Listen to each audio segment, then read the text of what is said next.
ntago dutinda kubera ko handitse ngo ni umugoroba w'amasengesho, ni umugoroba wo kuza gusenga. Ejo nabonye hari handitse ngo ni umugoroba wo gushimira Imana no gusenga, ariko uyu munsi bavuga ni umugoroba wo gusenga. Kadusoma ijambo ry'Imana, turasoma n'ubundi ijambo ry'Imana muri Yohana igice cya 3 umurongo wa 16 n'urwa mbere rwa Yohana igice cya 4 umurongo wa 8 n'uwa 9. Hanyuma tugane mu magambo y'Imana. Imana ibaho umugisha mu izina rya Yesu, kandi ab'Imana yagiriye neza ikabacira inzira mukaboneka mu nzu y'Imana. Niba nta bagoye nimumfashe duhe Imana amashyi ko twageze mu nzu y'Imana. Buri Imana yagukoreye,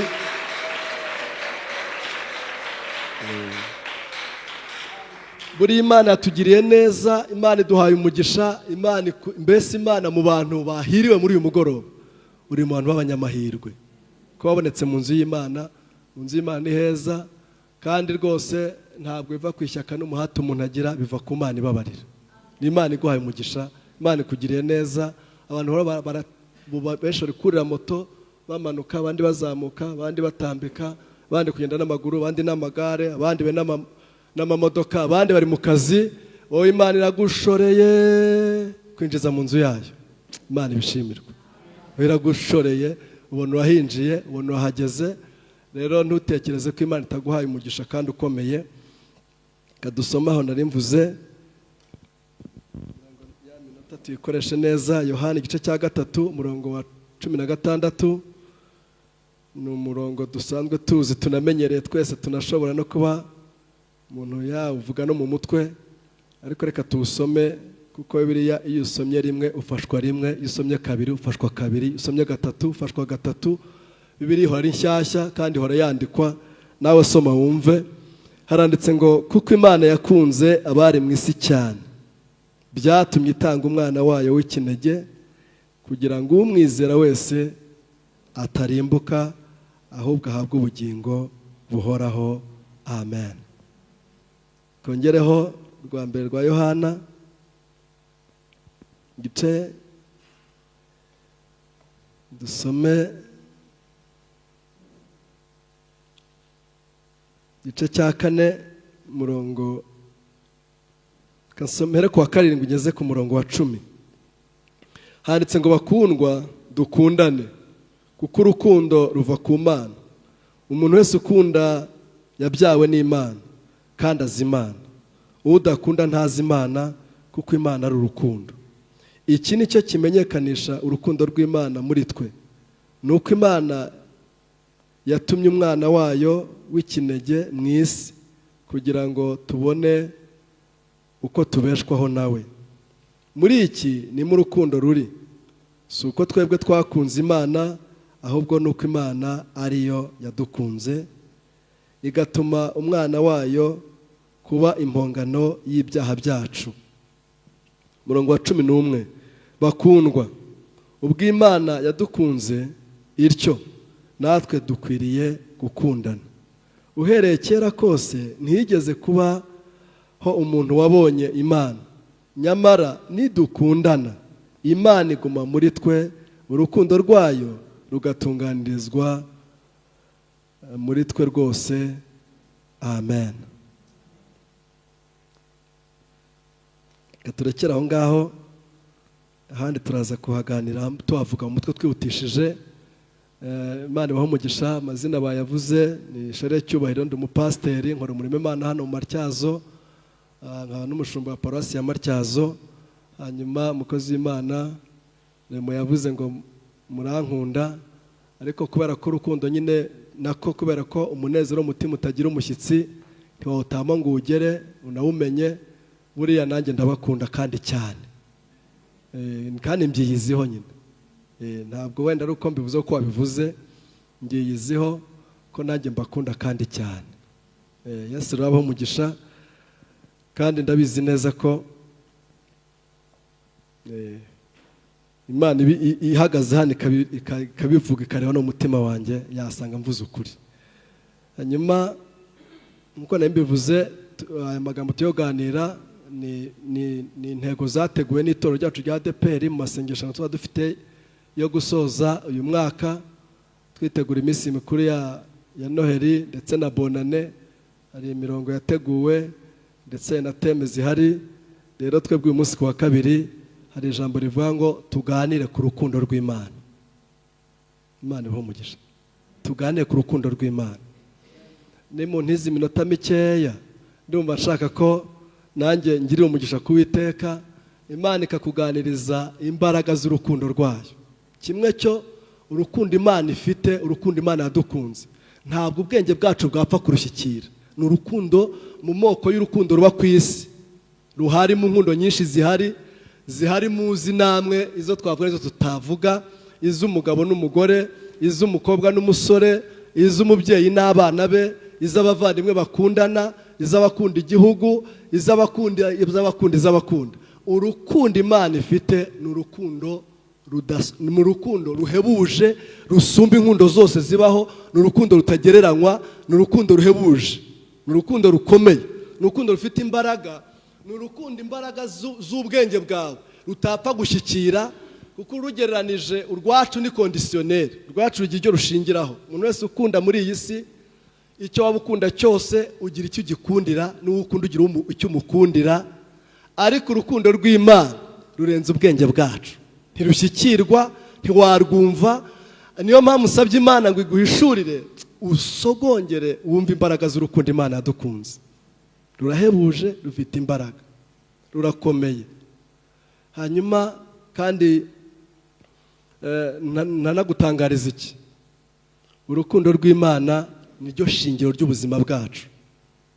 Mbese ubuzima bwawe, ukugenda, ukuvuga, ukusa, ubuzima ubayeho, aho utaha, mbese ubuzima bwawe ubayeho bushingiye ku rukundo rw'Imana. Wumve ko impamvu ukwiye kurusobanukirwa, urukundo rw'Imana niryo shingiro ry'ubuzima bwacu, kuko Imana yaremye isi n'abantu mu rukundo rwayo. Ubu uremye mu rukundo, uremye mu rukundo, kuko biravuga ngo Imana ni urukundo, kandi twese twaremwe n'Imana, ubwo twaremwe n'urukundo rw'Imana. Uremye mu rukundo rw'Imana. Kuba uri muremure ni urukundo rw'Imana, kuba uri mugufi ni mu rukundo rw'Imana, kuba uri inzobe ni mu rukundo rw'Imana, kuba ufite amaguru abiri udafite ane ni mu rukundo rw'Imana, kuba ufite amaso atereye hano atari nk'inyuma n'imbere ni mu rukundo rw'Imana, kuba ufite amaboko intoki 10 ni mu rukundo rw'Imana. Mu bintu byose by'ubuzima bwawe kugira ngo ubeho, biremye mu rukundo rw'Imana, biremye mu rukundo rw'Imana. Kandi nyine no wenda tutagiye mu bushakashatsi buhambaye, nta rwandiko wanditse rusaba kuzaremwa gutyo, nta n'ikizamini wakoze ngo ugitsinde gisobanura kuzaremwa gutyo, nta n'amasengesho wasenze ngo uvuge ngo narasenze niyo mpamvu ugiye mfite inzobe yaka. Ntimugire ngo jye sinaje amasengesho, ntabwo ari amasengesho wasenze. No kuba waravutse ugasanga uri umuhungu, ntabwo wabisabye Imana, ntiwanabisengeye, ni mu rukundo rw'Imana. Kuba waravutse ugasanga uri umukobwa, ugasanga ufite hormone z'abakobwa, undi akagira hormone z'abahu, mbese ni mu rukundo rw'Imana, ni mu bushake bw'Imana, mu mbaraga z'Imana, mu bushobozi bwayo, mu bushake bwayo. Yakuremye mu rukundo, uremye mu rukundo rw'Imana, uremye mu rukundo rw'Imana. Buriya n'imigenzereze yawe, imikorere yawe, ku mpamvu udafite moteri kwatsa wowe, ngo ube wenda mbere y'uko utambuka bisaba moteri, umuntu abanze gushitura esansi nibura bihagarare, cyangwa se niba umurushize ukwamira aho ngaho. Uremye mu rukundo rw'Imana, uremye mu rukundo rw'Imana rukomeye. Mpamvu wowe nta mpamvu, wowe wibuke ko nta pompo bapompa kugira ngo umwuka ubashe kuzura. None umwuka numara kuzura, noneho wenda ubuzima bubone kuza. Uremye mu rukundo, aho uyu mwuka wiyinjira ukongera ukisohokera, wikorera sirikirasiyo, udashobora kumenya imbaraga z'uyu mwuka. Mbese ntushobora, wenda umuntu ashobora gufata baro wenda watobora ukajya kubona umwuka ushizemo igahita ikwamiraho, cyangwa se umwuka washiramo ukaba ngo amagare y'Abanyegiputa ngo Imana ngo yakoze ku nziga zayo, ngo yose ahita kwamira aho ngaho. N'urugamba n'ubwirasi bwabo n'imbaraga bashaka gukoresha, Imana ikoze ku nziga ngo amagare atagara aho ngaho. Niyo mpamvu Dawidi yavuze ngo abiringira amagare n'amafarashi baragwa bakarambarara, ngo ariko abiringira Uwiteka barahagaze baremye. Bivuze ngo twebwe ubuzima uremyemo ni ubuzima buri mu rukundo rw'Imana, kandi rukomeye, kandi rudashobora gushyirwa n'ubwenge bwawe n'imitekerereze yawe. Mpamvu izuba ritava ngo rigushongeshe, amaraso yawe ashonga ashire cyangwa sakame, kandi akomeza asirikira, kandi akaba azingiyemo potential. Amaraso yawe azingiyemo imbaraga zawe zose, azingiyemo ubuzima bwawe bwose, azingiyemo vitamini zawe zose, azingiyemo hormone zawe zose, azingiyemo abasirikare bakurwanira bose. Imana ifata imbaraga z'ubuzima bwawe izingira amaraso ishyiramo, kandi ntashira, ntashonga, nta nakame. Uremye mu rukundo rw'Imana, turemye mu rukundo rutangaje, kandi ntabwo nyine twarushyikira ngo urwumve n'imbaraga zarwo, ariko numashaka kubwira ngo unezezwe n'ukuntu Imana igukunda urukundo rukomeye, kandi rukomeye udashyikirwa utanakumva rwose. Kimwe muri byo nshaka ndavuga nk'ibintu nka bine nze gusoza tuganira ikintu cyagufasha gukomeza kuba mu rukundo rw'Imana, kuko Imana nayo ni seriye. Hari ijambo ry'Imana rivuga ngo nkunda bankunda. Hanyuma iryo riraza kuza nyuma y'uko nkubwiye impamvu urukundo rutangaje rw'Imana ruhebuje inkundo zose. Reka mvugemo tune, sinabirangiza byose, ariko akambere nuko urukundo rw'Imana yacu, impamvu ruhebuje byose, rukaba ruri excella, ruri hejuru cyane, ntirugereranywa n'izi nkundo zose muzi ziba ku isi, nuko yo yadukunze tutayikunze. Niyo yabanje kudukunda, siko twasomye se? Niyo yabanje kudukunda, iritora iragukunda, igutekerezaho, iravuga ngo ndakubyaye, uri uwanjye, uri umwana wanjye, ndakuremye, ngushyizeho, nguhaye ubuzima. Imana irakwemera, irakwiyemeza, irakwikundira. Icya kabiri, Imana yadukunze turi babi, turi abanyabyaha. Birashoboka ko umuntu yakunda umuntu mwiza, birashoboka ko umuntu yakunda umuntu umukunda, birashoboka ko umuntu yakunda umuntu n'abandi bemera banakunze, birashoboka ko umuntu yakunda umuntu kuko akoze na byiza, ariko Imana yadukunze turi babi, turi abanyabyaha. Idukunda nta cyiza twakoze, idukunda nta masengesho twakoze, idukunda nta repetisiyo twakoze, idukunda nta maturo twatuye, idukunda turi abasambanyi, idukunda turi abajura, idukunda nta buranga. Imana iradukunda, iratwiyegereza, iratwemera. Kambagore mumpera Imana amashyi kubw'urwo rukundo yadukunze. Mbagore rwose, mbagore.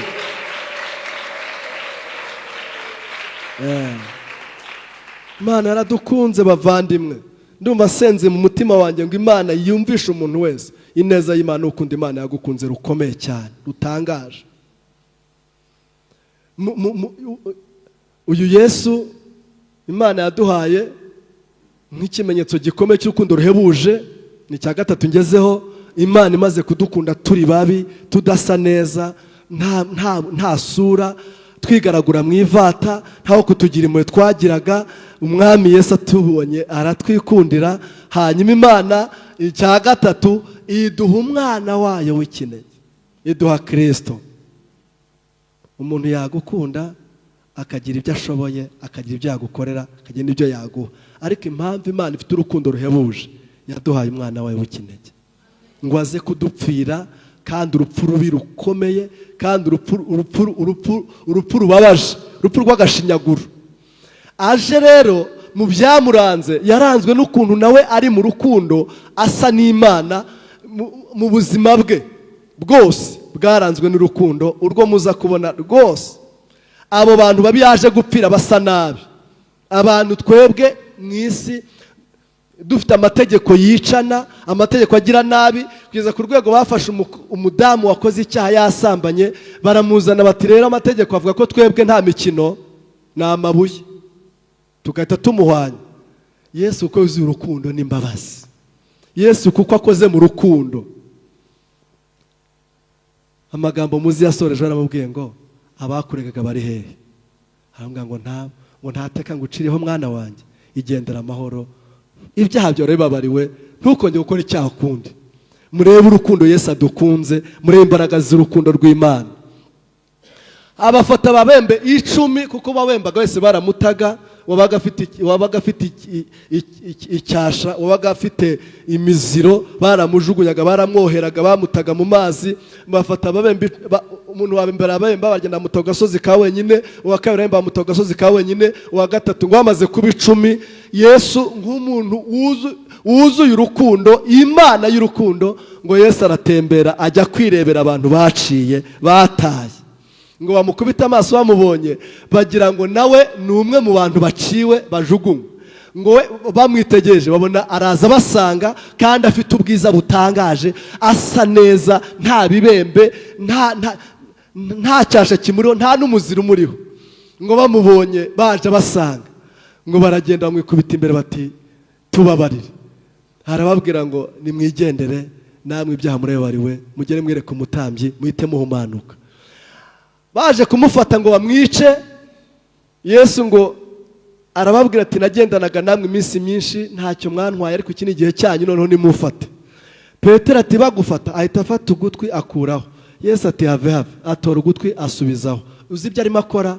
Arimo aragaragaza imbaraga z'urukundo, arimo aragaragaza ubumana, aragaragaza uko Imana isa, aragaragaza imiterere y'Imana, aragaragaza imikorere y'Imana, aragaragaza icyo Imana icyo ari cyo, aragaragaza urukundo Imana ifitiye abantu bayo.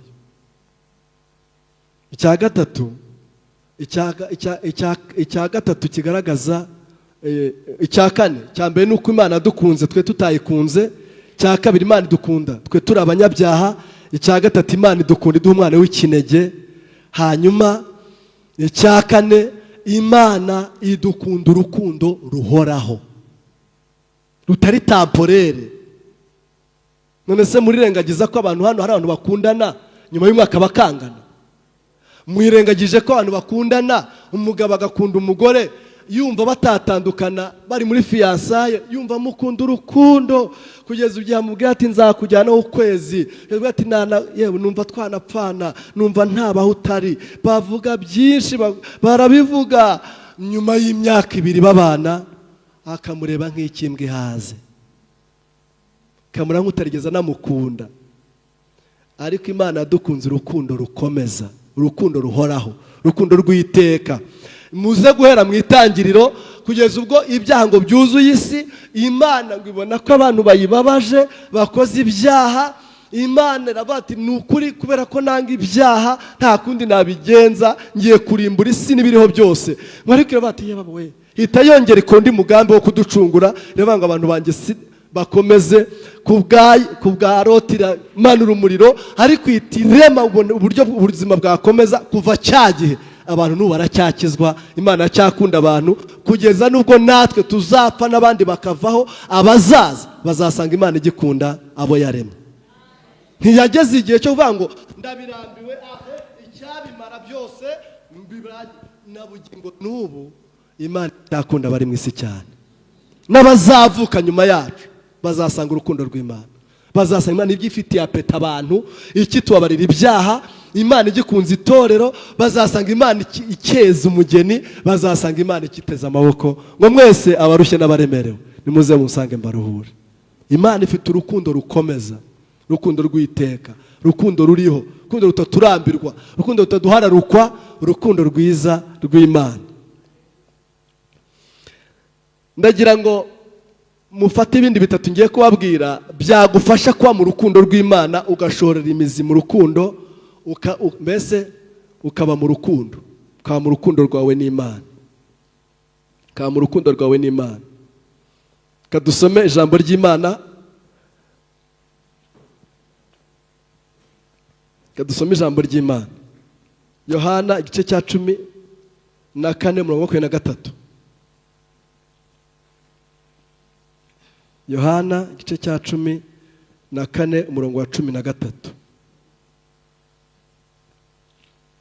Yego.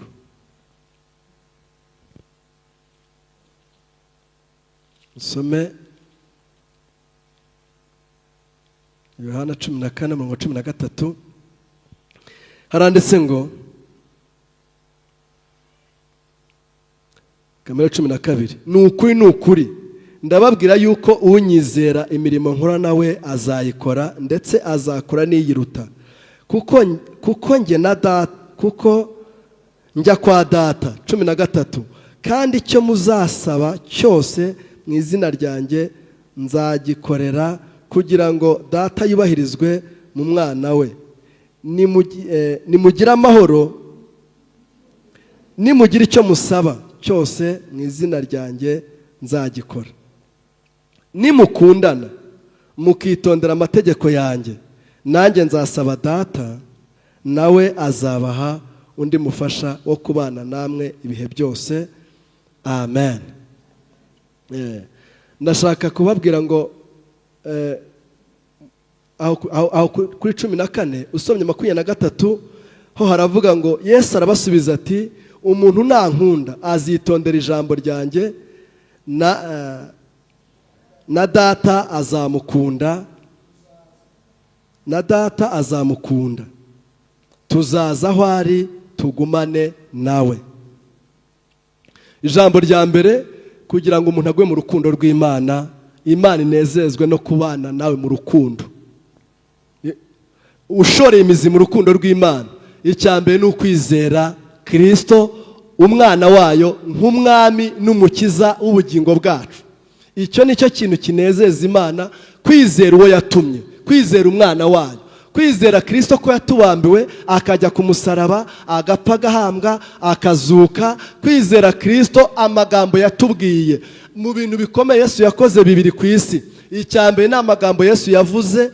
Ariya magambo Yesu yavuze niko kuri kw'Imana, nibwo bumana bw'Imana, niryo jambo ry'Imana. Niyo mpamvu rivuga ngo mbere na mbere hariho jambo, kandi ijambo yari yaremwe byose, nta na kimwe kitaremwe nawe. Jambo uwo nguwo yahoranye n'Imana. Ijambo ry'Imana ni Kristo. Yaravuze ngo uwumva amagambo yanjye akayakomeza, uwo nguwo ni uguma muri nge, nanjye nkaguma muri we, kandi uwo ni uguma mu rukundo rw'Imana. Kwiwe mu rukundo rw'Imana akira imbaraga zo kwizera Kristo, kandi bitari urumamo, bitari kubivuga kuri mi gusa, kuko birabanga umuntu utizera wese ntashobora kunezeza Imana. Buriya rya jambo hari igihe uryumva uko, ariko umuntu utizera ntiyakora ikintu cyanezeza Imana. Najyaga ndyumva nkagira ngo umuntu utizera byatuma Imana itamunezererwa, ariko biravuze ngo umuntu utizera nta mbaraga wabona zakora ikintu kinezeza Imana, ntazo.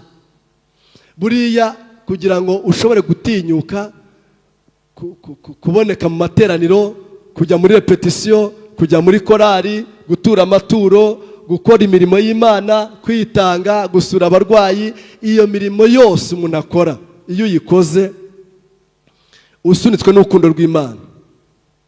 Kubera ko Bibiliya mu rwa kabiri rw'Abakorinto igice cya 5 muze kuhasoma, reka ne kuhasoma, haravanga urukundo rwa Kristo nirwo ruduhata. Urukundo rwa Kristo nirwo ruduhata ko ubwo umwe yapfiriye bose, ariko dukwiriye kubeshwaho n'urukundo rwe. Bivuze iki? Biravuze ngo urukundo rwa Kristo nicyo gihato kiduhata kuba mu mirimo y'Imana. Igihato ntabwo nzi ko mwese mukizi, ariko igihato ni kubaza isuka, ipiki, ishoka, igitiyo. Iyo ushyize mu muhini bashyiramo ikindi kintu bita igihato. Kambaze, muri korari ubayemo igihato ninde? Ni urukundo ukunda Kristo? Hari igihe ushobora kuba muri korari igihato ari perezida wa korari ukunda, ariko perezida wa korari azagenda, azanapfa, azanimuka. Ubwo biravuze ngo uzahita ukuka uvemo, kuko igihato cyaguhataga ninde? Ni perezida. Hari n'igihe umuntu ajya muri korari, kuko hari umuhungu umwe nyine wayisezeyemo, tumubajije igitumye asezera avuye muri kwari kandi ukuntu yari azi kuririmba, aradusubiza ngo, kandi yavugije ukuri pe, aradusubiza ngo mu byangenzaga, ahita avuga izina ry'umukobwa yari yakunze yashaka ko babana, hanyuma abonye akoze ubukwe ahita asezera korari. Mbese muri make igihato cyamuhataga ni umukobwa yashakagamo, ntabwo ari urukundo rwa Kristo. Ariko biravuze ngo urukundo rwa Kristo nirwo ruduhata, nicyo gihato. Iyo rero urukundo rwa Kristo ari cyo gihato, turashimira Imana kuko Yesu yarari kera, niko ari, niko azahora iteka ryose. We ntahinduka, uzaguma mu rukundo rw'Imana, uzagumamo, kuko nimba igihato ari Kristo, ntateze kuzaguhemukira, ntateze kuzagajuka, ntateze kuzacuya. Birasobanuye ngo nzagumamo ubwo igihato ari Kristo, ubwo igihato kimata. Birashoboka ko ari, kanivuge, hari igihe umuntu ashobora kuba muri iyi mirimo y'umurimo w'Imana, wenda igihato kimata ari ubushumba, ariko ubushumba buzarangira. None se aha turi hari abandi, nibyo so buzarangira kandi vuba. Niburangira rero igihato nimba bwari ubushumba, uzahita ukuka uvemo. Ariko niba igihato ari Kristo, nayo imitini itatoha, inzabibu nizera imbuto, bagenge ubusa imyelayo, amashyi agashira mu biraro. Nta kabuza ko nishimira Imana y'agakiza kanjye, nta kizankuramo, nta cyatuma ngajuka, nta cyatuma kuko urukundo rumpata ni urukundo nkunda Kristo. Ibintu bituma mpirimbana, nkunda Imana yanjye. Muri ibyo baramubajije, ngira ngo ni korari Emawusi y'ingoma yaririmbye, iravuga ngo nibakubaza impamvu uhora useka, uzababwire ngo ni Yesu wangiriye neza. Impamvu uririmba ni Yesu wangiriye neza, impamvu ni Yesu wangiriye neza. Hari undi muntu wabivuze neza muri wa muntu, babantu bari ku kidendezi, ngo hariho umugabo wamaze imyaka 38. Noneho Yesu ageze ku ibaraza ngo amukubise amaso, aramubwira ngo ashaka gukira. Atangira kuvuga iby'amateka ye, ariko Yesu atamubwira ngo ikore uburi bwawe witahire. Yikore uburi atashye, ngo ahura n'abafarisayo, n'aba bagabo babwanwa bugera hano b'amakanzu, baramaze ngo uko ikora uburi ku isabato. Nashimijwe n'ijambo yashubije, yaravuze ngo wankijije, niyo wambwiye ngo nikorere. Mumvaneho amatiku, imyaka 3 maze, hari wangiriye neza muri mwese? Ntimwacagaho mureba amasabato, ntimwayateranaga ko mwari, ariko wankijije yambwiye kwikorera, nikore kwera impamvu z'uwankijije. Birakwiriye ko igihato kiba wagukijije. Impamvu uririmba ni impamvu z'uwankijije, impamvu hora amateno bazanaguseka, impamvu z'uwankijije. Mbese ndaririmba kwera impamvu z'uwankijije, nsenga kwera impamvu z'uwankijije. Nk'ubu mumbona, igihato ni impamvu z'uwankijije. Igiguhata ni iki? Ni urukundo rwa Kristo, nirwo rumpata. Iyo igihato ari urukundo rwa Kristo arirwo ruguhata, ukabona impamvu zo kubikora, impamvu zo kutita ku magambo. Nta murimbyi yavuze ngo have wabwoba we, nimunyihorere nge naramaramaje gukurikira umwami Yesu, nta cyandekesha imigambi yo guca mu nzira niyemeje. Nge ibyo nkora, ikinsunika ni urukundo rwa Kristo. Ikintugaritse cyane, moteri insunika ni urukundo nkunda Kristo umwami wanjye. Kandi reka mukunde impamvu z'uwankijije, impamvu z'uwankijije. Ndaririmba kubera impamvu z'uwankijije, nkora imirimo y'Imana kubera impamvu z'uwankijije. Ntabwo ari igihato cy'uko ari fanatizme yawe, ni urukundo nkunda Kristo. Nimba urukundo ukunda Kristo ari cyo gihato, n'abazagutega iminsi bazarinda. Hari umuntu ngo ageze kubona umuntu n'agatekerezo, kuko narakumvise karamfasha, no mpamvu kaje. Ngo ni inyamaswa yabonye umuntu nyine ngo agenda, noneho ngo ukuntu yagendaga, ngo akabona akaboko ntigafashe. Inyamaswa ati kari akantu karatakara, gatore. Inyamaswa ibonye ukuntu kameze, irabatereka mugende inyuma, karibugwe ko mbona kadafasha. Yabona kameze garagenda karatakara, baragenda. None arenga umusozi wa mbere, inyamaswa kadatakara. agire ngo umusitafashe ikona kari bugwe hazi kagatora, arinda yinjira mu nzu kadatakaye, inyamaswa iri kuburisubirayo isanga ntigatakaye. Abantu bafite urukundo rwa Kristo rubahata, rimwe na rimwe hari n'igihe ubona kadafashe, ariko ubw'igihe atari Kristo umuhata, azarinda ryinjiramo mumutega iminsi, mubona atazarama, mubona bitazakunda, ariko ubw'urukundo ariko rumukonegita hano. Ntabwo wabyumvise, umuntu uguma mu magambo yanjye niwe uguma muri nge, nanjye nkaguma muri we. Uwo nguwo ni ukundwa na Data, nanjye nzasaba Data tuza aho ari tubane nawe, duturane nawe, tugendane nawe, turarane nawe, twicarane nawe. Kubera iki? Konegisiyo y'urukundo akunda Imana. Konegisiyo y'urukundo akunda Imana ni kore, birakomeye. Wintega iminsi, witekeza ko kazagwa, nzarira njinjiramo. Rimwe na rimwe niwona ntasenga, hari n'igihe ubona ntasenga nk'ayo usenga, kuko hari abajya mu butayu, abajya mu mazi. Ni byiza, ntabwo mbigaye. Agahita kuri aho ukabona ujya mu mazi, uti nkaho uzaryinjiramo. Icecekere, pfa kuba nkunda Imana yanjye. Uru rukundo nkunda Imana nzaryinjiramo ndeba. Hari n'ababona wenda utanashamaje, bakanuna bikora cyane, bakanuna atega udutambaro cyane, bakanuna nambara amajipo maremare cyane, batari kumwe bazajya mu ijuru kweli. Ubu bintu ubona wambaye ijipo ndende ni byiza, n'igitambaro ni byiza, icy'ingenzi nasabaga urukundo ukunda Kristo. Urwo ngurwo rero nuwabona nta mbaraga zihambaye, ariko biravuze ngo uwo nguwo nanjye na Data tuzaza tubane nawe, kandi nzaguma muri we, nagume muri njyewe. Nashaka kubabwira ngo iki gihato ntugikinishe. Iki gihato kirakomeye, igihato kiduhata kwa mu rukundo rw'Imana. Hari umugore mukunda kuvuga yitwa Mariya Magadalena. Mpamvu dukwiye kumuvuga ni uko ikintu yakoze cyanejeje Imana, bitera Imana guhita ica iteka, iravuga ngo aho ubutumwa hose buzagera mujye mumuvuga. Kanange muvuge. Ikintu cyanejeje Imana ni ukuntu muziko nabwe kwese yadukunze turi abanyabyaha. Umukobwa w'imfura mwiza wasaga neza aterwa n'abadayimoni, bamugira umusazi, ngo afite abadayimoni bakomeye batumye mbese atakisiga, atakitera ipuderi, mbese ukunawusa we ntiyasaga atyo. Kwa dayimoni ikintu cya mbere kibaranga, umuntu w'abadayimoni ikintu cya mbere kimuranga ni umwanda. Muzabigerageze. N'umuntu mwana kwicana ukabona afite umwanda, ujye umutinya, umugendeye na kure. Ikintu kiranga umuntu warwaye abadayimoni ni umwanda. Nimba mujye ndababeshya, Yesu yadusanze mu mwanda, tumaze gukizwa ukuntu atabigenza.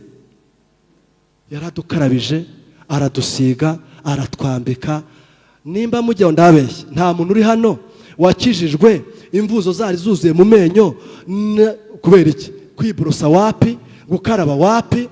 Mbese ntabwo mwebwe mwabyumva, ariko muzanyarukire hirya ahangaha mureba abantu Yesu yabatuye abakuye kure mu byabarangaga ni umwanda.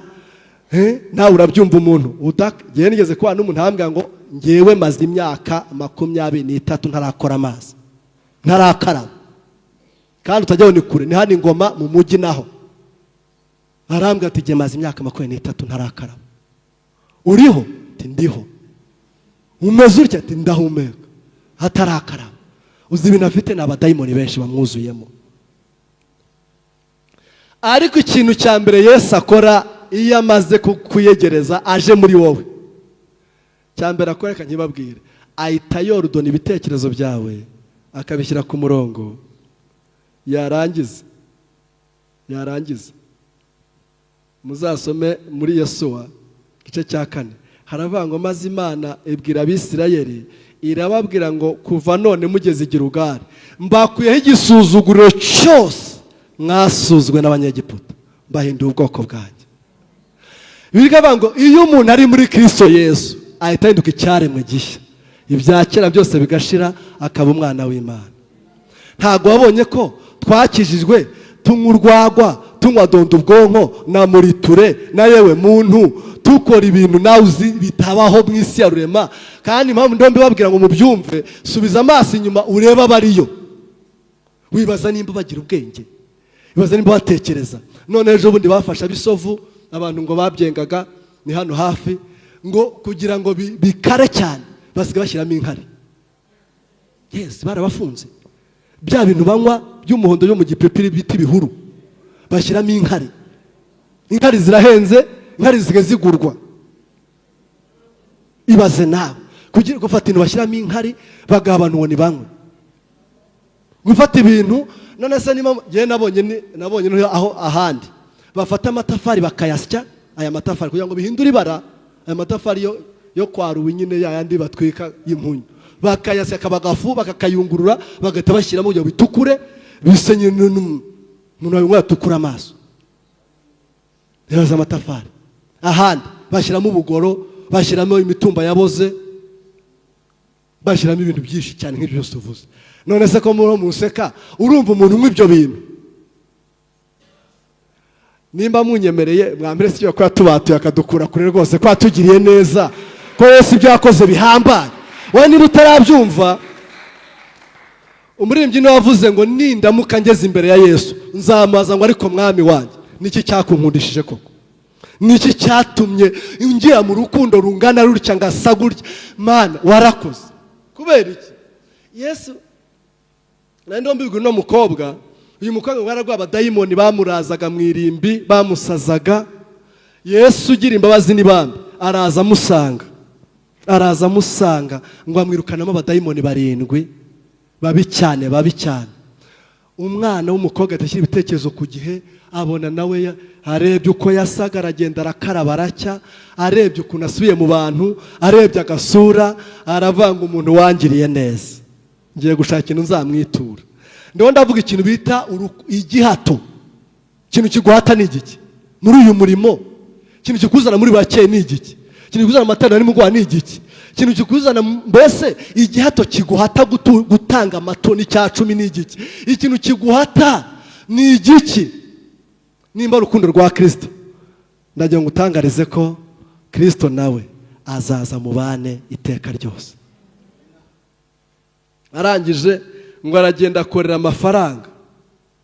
Abenterpreta aravuga ngo umuntu w'umuhinzi nako umuntu w'umudogiteri ngo amaze imyaka 2 adakora, ayo mavuta yari afite agaciro kangana gutyo, yarahenze cyane.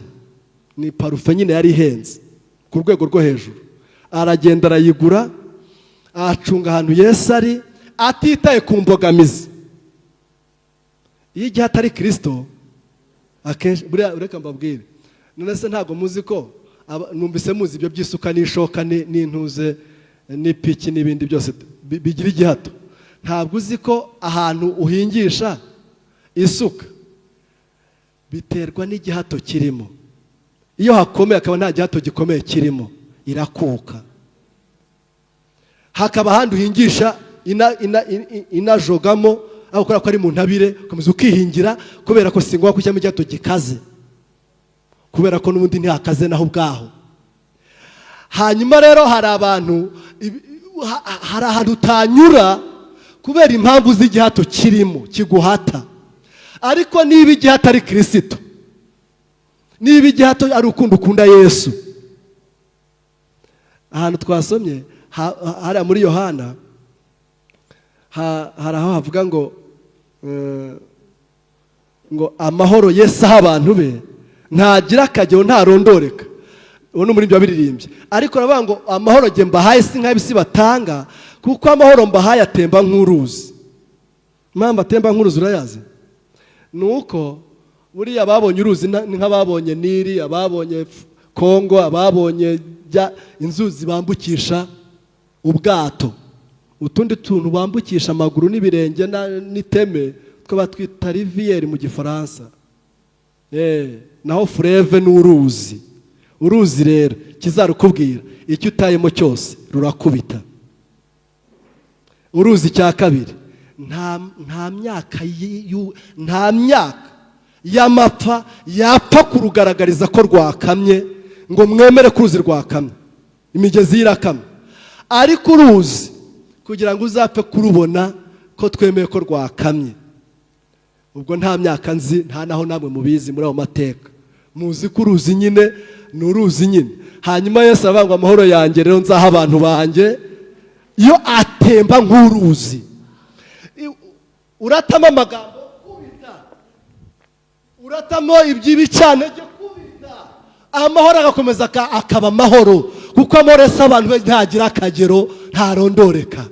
Ayo mahoro atuma nyine uririmba, atuma usenga. Nari mbabwiye ngo mu bicantege uno mugore yari abonye byatumaga yacika intege, nuko mu materaniro bari barimo nta bagore baremeye kujyamo. Ubyibuke aho igitane cyabereye byasabaga audience yo kwegera Yesu, ariko aravuga ngo urukundo nkunda umwami wanjye, va mu nzira imundeke mwigireyo. Ngo aturumbukira mu nzu aho bicaye kwa Simoni, ngo aravuga ngo nijya gupfundura baramfata, ahita kamena, ahita kamusukaho, ngo asuka ku mutwe adudubizaho, ngo kugeza igihe gashiriyemo, ngo amavuta aratemba, ngo ajyana no ku birenge. Hanyuma ngo aravuga ngo n'ubundi akagasura mfite ni Yesu wakampaye, ngo ahita apfukama afata imisatsi ye arayimuhanaguza, aravuga ati ibyo munsekamo munseke. Ngo abantu bose bumvise umuhumuro w'ayo mavuta, abantu bahita barakara, batarikwaga mbega umunyabwenge buke. Buriya igihato kitabaye urukundo ukunda Kristo, baguseka ugacika intege ukabivamo. Yuda ahita avuga ati genda ndashaka kubaza, abakene buzuye hanze aha, aya mavuta ntiyakiri gufasha aba bakene, ariko Yesu nawe urabyemeye? Yesu ati niko, muramuterera icy'agahinda, icyo akoze iki ngiki, akoze ikiruta cyane, kuko Simoni ninjiye iwawe habe n'amazi wampaye, ariko ntabwo ahemwe kunsoma. Mwese muri aha ngaha najya mbabwire ko abakene muvuga bazahoraho, ariko we icyo akoze kizavugwa mu isi yose, aho ubutumwa buzagera. Urukundo anyeretse nanjye ndamwamamaje, natwe turamuvuze. Yesu yaramwamamaje. Kambabwire, iyo urukundo ukunda Kristo iyo ari rwo ruguhata, ntacyo ushyira kuri Yesu kiba gipfuye ubusa.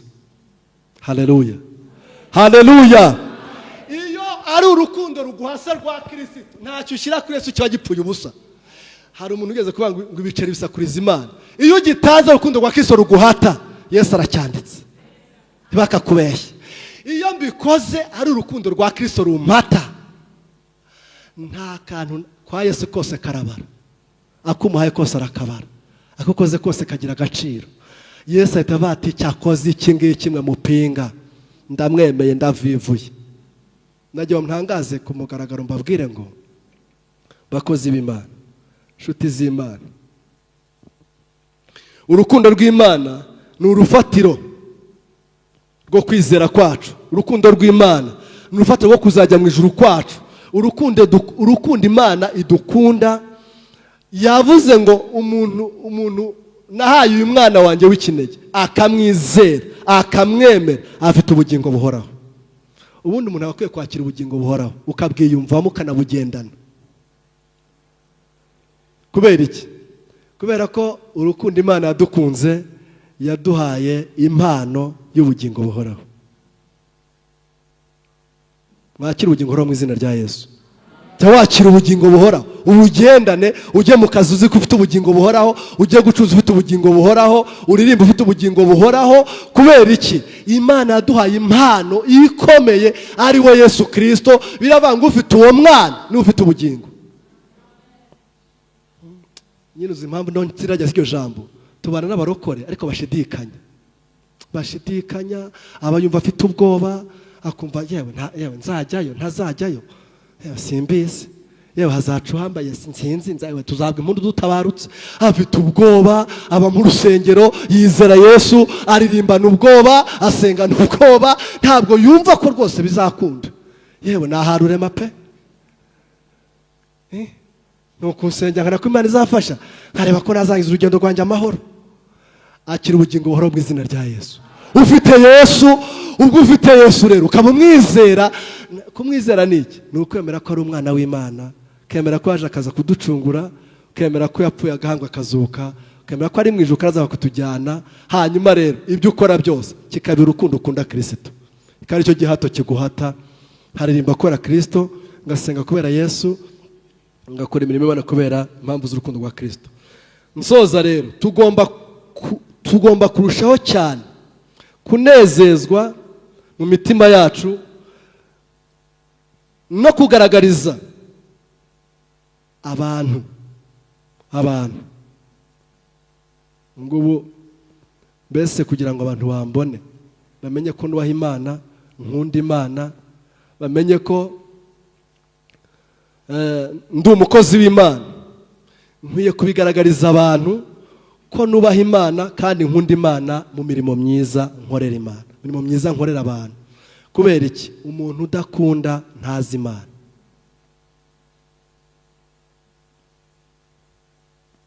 Umuntu ukunda ari mu Mana, umuntu uri mu rukundo.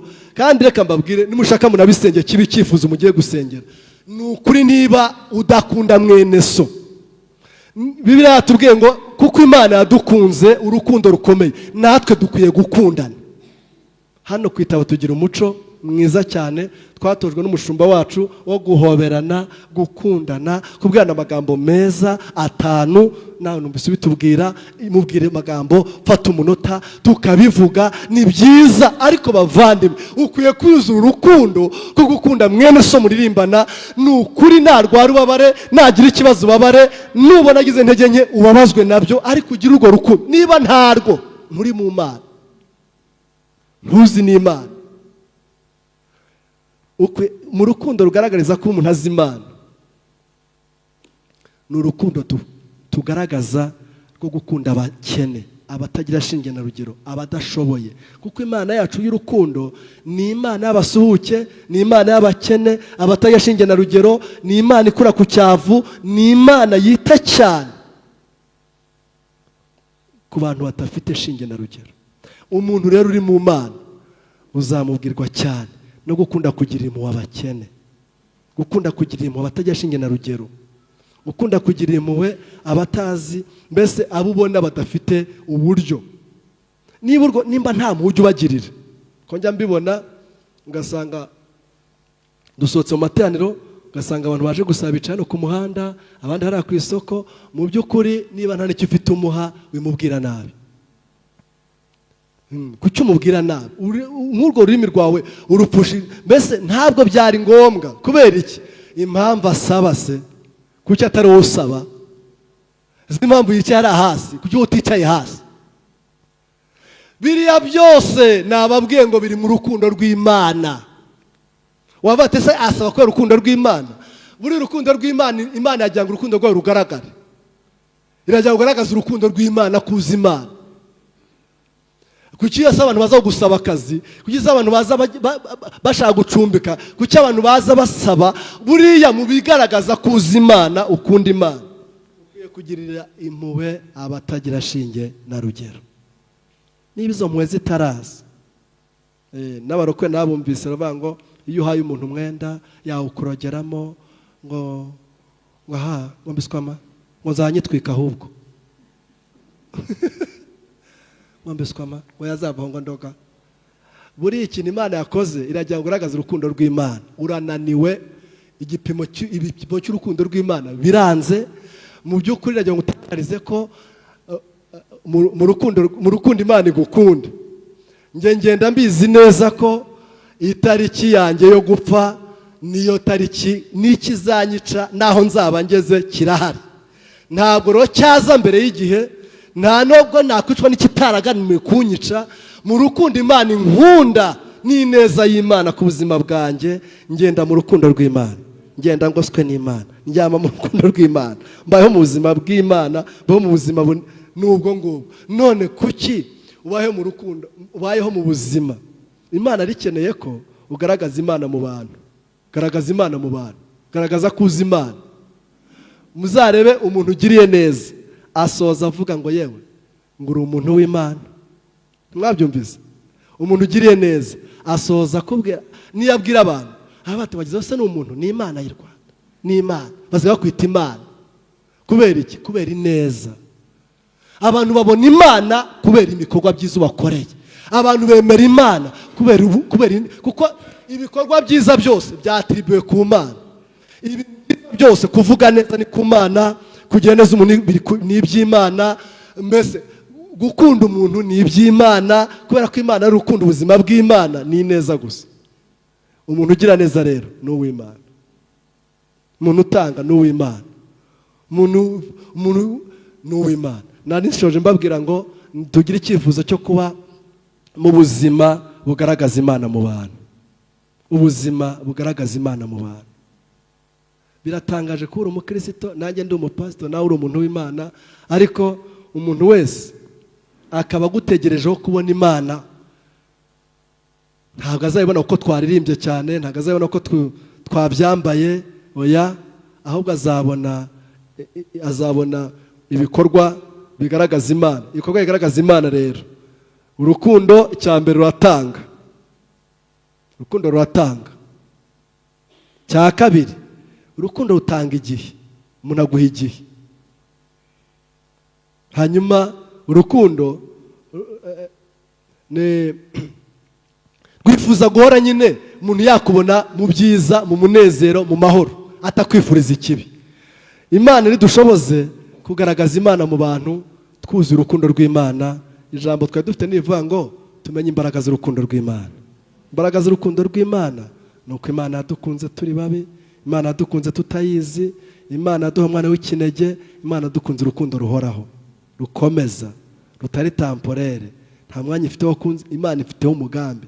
Hanyuma kugira ngo uzakomeze kuba mu rukundo rw'Imana, ushore imizi mu rukundo rw'Imana, ni ukwizera umwana wayo, ni ukwizera uwo yatumye, ni ukwizera Kristo, ni ukumenya imirimo myiza yo gukunda Yesu no kumukorera. Ikindi kigaragaza ko uri mu rukundo rw'Imana ni ukumenya gukunda abantu, gufasha abakene, abatayishingiye na rugero, ukamenya kuvuga neza, ukamenya gukora neza, ukamenya kugerageza. Nkunda kubivuga ngo ugomba kugerageza, uvuga uti intege nke mfite zirahagije, nkwiye kugeza kuzivamo, nkiga nanjye kuba umunyembaraga mu bikorwa byiza by'urukundo. Muranyemera muhaguruke dusenga n'Imana, umuntu wese agira icyo abwira Imana yumva akuye muri iri jambo ry'Imana. Ugerageze ubwira Imana uti Imana, nanjye numva nkwiye guca bugufi mu mutima, nanjye nkagaragaza urukundo mu bintu bibabaje bituma Imana itakiba mu bantu, bituma abantu batakiza gusenga, bituma batakibaha n'Imana. Nuko babonye ibintu bibi, babonye inzangano mu bantu bitirirwa izina ry'Uwiteka, babonye ubugome mu bantu bitirirwa izina ry'Uwiteka, bitera abantu kuzinuka Imana no kutemera ko Imana ibaho, kuko babonye abantu basengana bagambanirana, babonye abantu basengana barogana, babonye abantu basengana bangana urunuka, babonye abantu basengana bagirana nabi.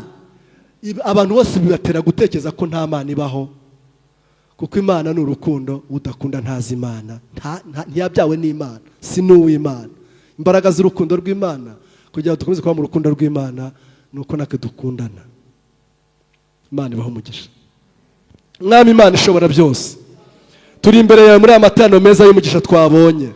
Uduhaye umwanya wo kuba mu nzu yawe kugira ngo tuganirize amagambo yawe, kugira ngo wongere uduhugure, utwigishe, kuko abantu w'Imana wese yumva amagambo y'Imana, umuntu w'Imana wese yumva amagambo y'Imana.